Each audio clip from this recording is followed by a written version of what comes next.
Okay. Welcome to my channel again.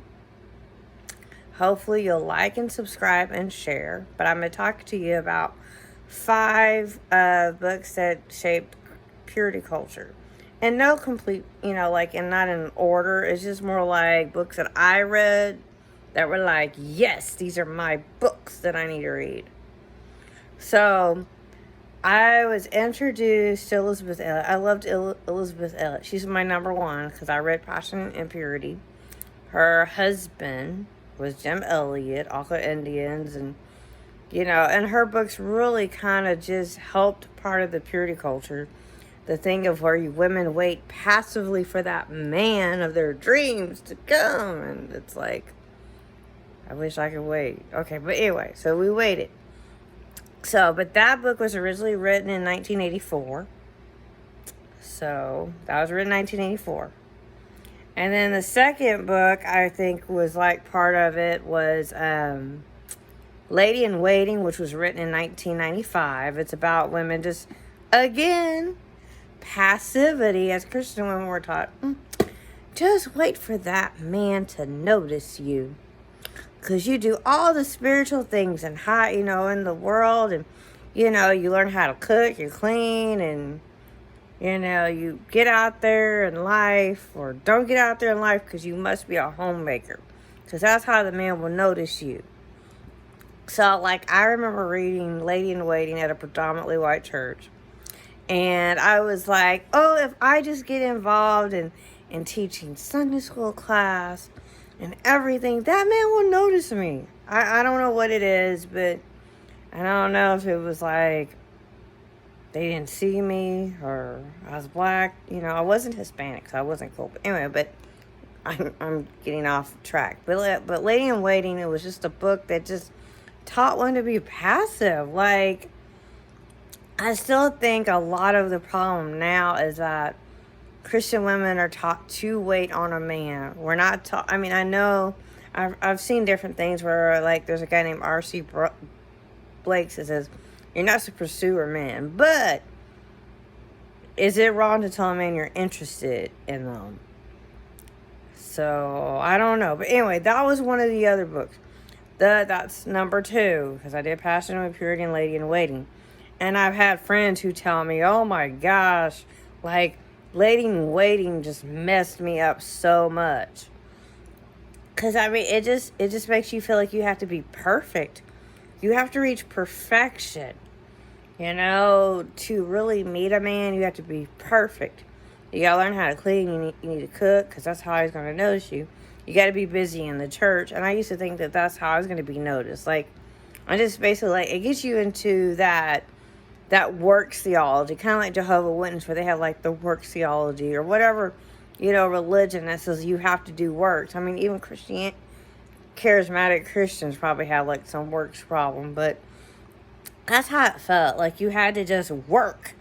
You must work to get a man. And you're like, well, I'm praying, I'm doing all these things, I'm waiting. I mean, my scripture for Lady in Waiting would be Psalm 37:4. Delight thyself in the Lord, and he will give you the desires of your heart while you wait. But really, waiting is active. But God didn't say, okay. I mean, you don't even, women, do you really wait for a job? I mean, I guess you can. I mean, you can wait. And that's how I thought my life was about with Lady in Waiting. I think it really taught me to just wait for everything. Wait for a job, wait for a man. Wait for me to learn how to drive, So I was just in a waiting pattern. But it really just holds you and you're just like, oh, I'm just going to wait. Waiting is awesome. Let's just wait. But I don't think God really wants to put our life on hold. I mean, if King David waited, he probably would not have been king. If he looked at Goliath and was like, I think I'll wait, God. I'd be like, well, I don't really think I meant you to wait. But a lot of times, as women, we're just taught, it's not nice to get ahead of God. But then the same people who tell us to wait for a man tell us, well, you need to be looking for a job so you can support yourself. You're like, wait. I can't wait? Why not? Okay. So that's one of those books, you have to wait. Then there was another big thing that was kind of pushed a little bit more of that passivity that women are going through. They're now telling, each other, I probably shouldn't wait, It's the rules. I like the rules because it said, like, you lean back and you wait for a man to talk to you, call you boo and baby. You just wait. And like, it said that basically women who were single are sad people. I'm not sure. I had to find out if the women who wrote the book are still married, but it just taught women, it just kind of made this whole image that women should wait and wait. But how long do you wait? Because now I'm at 42 and I've read all these books have like influenced me in so many ways. I don't think, like I said in a previous video, I don't think my parents really like pushed me to do the purity culture. I did it myself. I think my dad would have been like, well, Leah, you need to go get a life, Well, my dad was more about get a life, Leah. Not like, wait for a man? Why? Huh? You wait? Okay.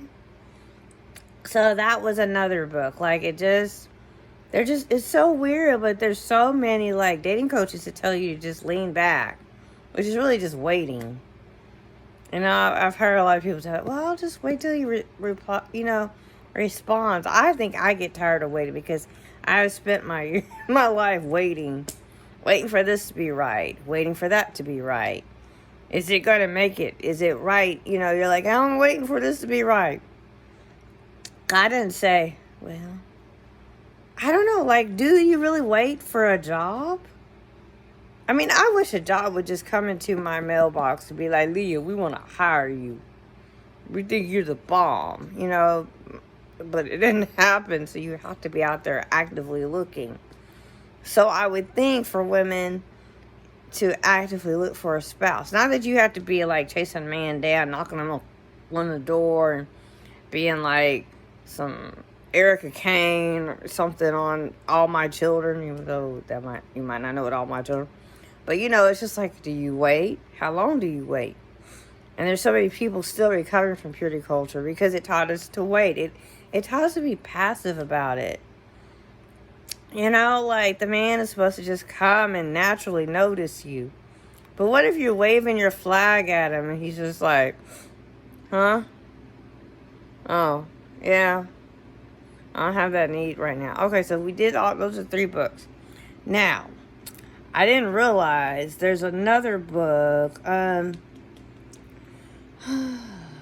So, after that, it was I Kiss Dating Goodbye. So you've got Passion for Purity, all the rules, and then you've got I Kiss Dating Goodbye, which was directly, Joshua Harris was influenced by Elisabeth Elliot. So you can understand, like, I think that was why a lot of people were like, oh yes, a book. I Kiss Dating Goodbye. You kiss marriage goodbye. You kiss having friends with the opposite sex because you want the man to notice you. He's not going to notice you. He's like, well, she's over there, like signifying with her eyes, I like you. I like you already. I like so I don't know. But I Kiss Dating Goodbye was just, I remember listening to it on Dawson McAllister. Before Dawson McAllister probably was doing his own deconstructing of, Christianity, which I didn't realize until, like, I heard him on 106.9 here in Tulsa. And I was like, that's Dawson McAllister, who used to yell at people who used to act crazy or stupid he thought was stupid on his talk show. But, like, I remember thinking, oh, I like Joshua Harris. He's so wonderful. Oh, my goodness. He's fantastic. He's hitting all the good points. But have you noticed, this was weird, was like, I noticed mostly men, white, evangelical Christian men were part of the whole culture of purity culture. Like, it was just brought up by them, which I think in a way could kind of make women quiet. Like, it's sort of like that thing about, like, women should be silent in the church, so we became silent in terms of actively looking for a man. It doesn't mean you have to be a hussy, or as Grace Winston Hill would say, as a hussy. She's a hussy. don't be a hussy.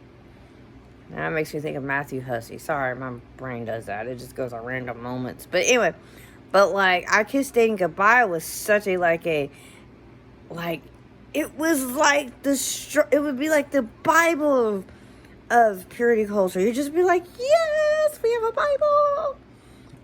So that was what it became. And then after that, I think later on, which is another video, is when Joshua Harris kind of it's probably 3 or 4 years ago, it might be even earlier, that he said, oh, I'm so sorry, I didn't mean to hurt people.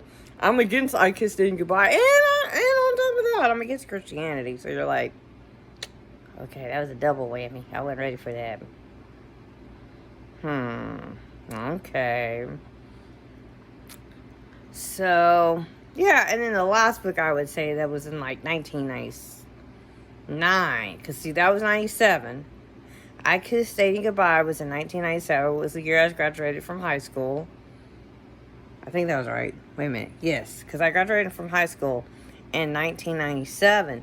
And so I thought, after reading I Kissed, when God Writes Your Love Story, that's the next book that I'm talking about, When God Writes Your Love Story. It was kind of cute because it was like the ideal image of a courtship meeting, yes, this is what I want for my future marriage.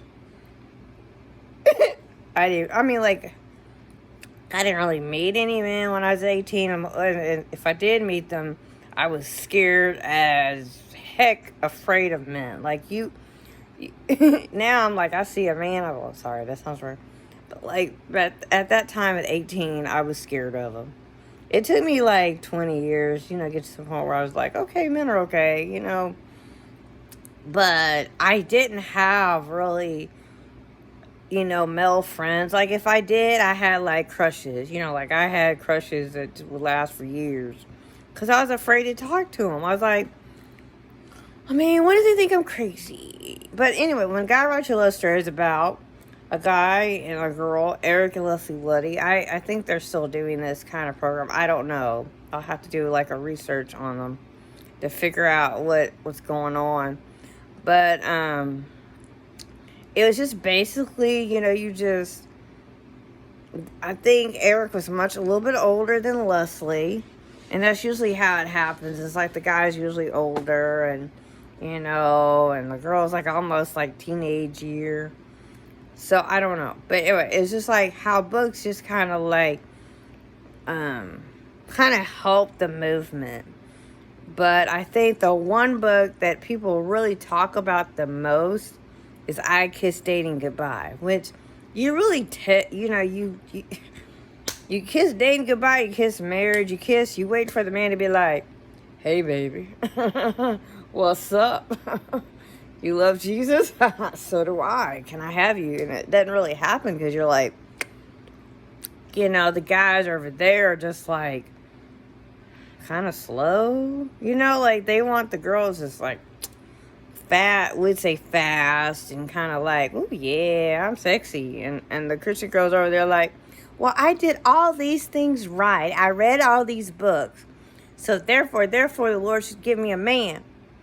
I waited till marriage. 1. I served well in the church. Woohoo. I dress modest. Yes. My parents know I want to do courtship. And then number 5, I can cook. So I got 5 things, we think the spiritual world matters and this is how it's going to work out.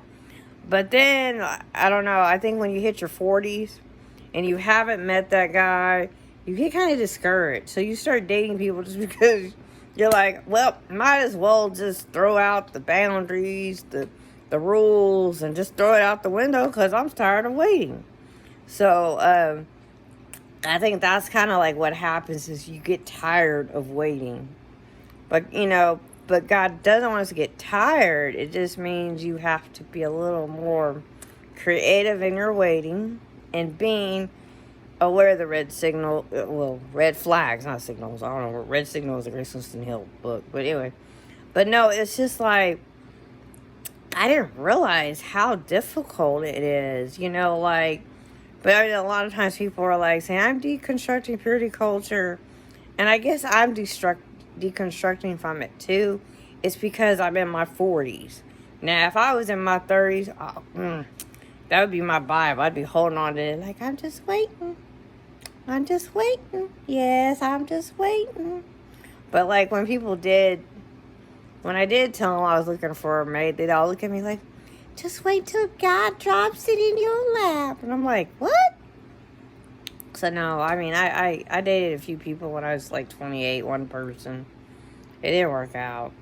My mom would be like, why did you say that? But yeah, it didn't work out. And then I went 20 years where I didn't date at all. I was just like, dating is just not for me. Like, okay. And so, but anyway, but like those are basically the books that shaped my life. There's some other books that I read read in between that I thought would like kind of, like, I guess for like encouragement during the single times. I'm still single now. But like it kind of encouraged me and I just kind of like stayed with it. And I think it kept me, I really think most of these books and doing Virtue by Virtue kind of like stayed with me, kind of kept me out of trouble up until my 40s. And then like I kind of like waffled on it.